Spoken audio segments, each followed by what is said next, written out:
Wurare guda 11 a jikin mace wanda take so namiji ya dinga taɓawa. Na ɗaya shine cinyarta. Wannan gaɓar tana da matuƙar hatsari. Idan za ka yi wani abu ka tabbata abokiyar zaman taka tana cikin natsuwa da kwanciyar hankali. Taɓa cinyar abokiyar zamanka a lokacin da kuke tare hakan yana tura mata wani saƙo mai ƙarfi a cikin ƙwaƙwalwarta. Kar ka yi hanzari a wannan gaɓar, ka bari komai ya tafi a hankali wato naturally. Na biyu shine leɓenta. Kowa ya sani leɓe an yi shi ne domin kiss. Amma za ka iya taɓa shi ba wai don kiss kawai ba. Shafa leɓen abokiyar zamanka a lokacin da kuke hira hakan yana matuƙar ƙara maka kusanci da abokiyar zaman naka. Uku shine gashinta. Gashin mace abin mamaki wani abu ne da yake saka ta kwanciyar hankali tare da shauƙi. Wasa da gashin mace a daidai lokacin da kuke tare da ita hakan yana ƙirƙirar natsuwa da kwanciyar hankali a cikin zuciyarta. Kai hakan a hankali kuma kar ka fincika, kawai dai ka dinga wasa da hannayenka a cikin gashin nata saboda hakan yana tura mata wani sako mai karfi a cikin jikinta. Sirrin anan ba wai yawan wuraren da ka taba bane ba, sai dai yadda ka yi amfani wurin taba wuraren. A hankali da ƙwarin gwiwarka sannan cikin girmamawa. Na hudu shine ƙugunta. Ƙugun mace yana ɗaya daga cikin abubuwan da suke bawa maza sha'awa. Saka hannunka a ƙugunta yayin da kuke tafiya ko kuma yin amfani da hakan wurin janyo ta jikinka. Hakan yana ƙara maka kusanci sosai da ita.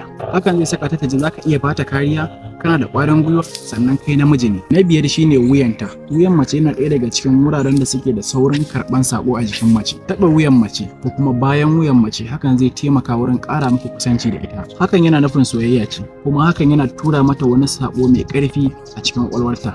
Amma ka sani irin wannan yana aiki ne a daidai lokacin da mace ta samu natsuwa a tattare da kai. Na shida shine bayan mace. Ba kowa ne ya san za a iya tura sako ta hanyar amfani da bayan mace ba, amma bayan mace yana ɗauke da tension. Taɓa bayan mace ko kuma shafa bayan mace hakan yana nuna mata cewa kana mugun santa. Hakan yana ƙara maka kusanci da mace physically and emotionally saboda a nan duk wata yadda take farawa. Na bakwai shine hannunta ma'ana arm, saboda arm ɗinta shine duk abin da za ka yi ya fi dacewa ka fara ta nan. Taɓa hannun mace a lokacin da kuke tare da ita hakan zai ƙara maka kusanci da ita sosai ba tare da ka sha wata wahala ba. Shi yasa hannu ya kasance wuri mafi muhimmanci ka fara taɓawa a jikin mace yayin da kuke tare da ita. Hakan zai saka ta ji daɗi psychologically ba tare da ta yi wani mugun tunani ba.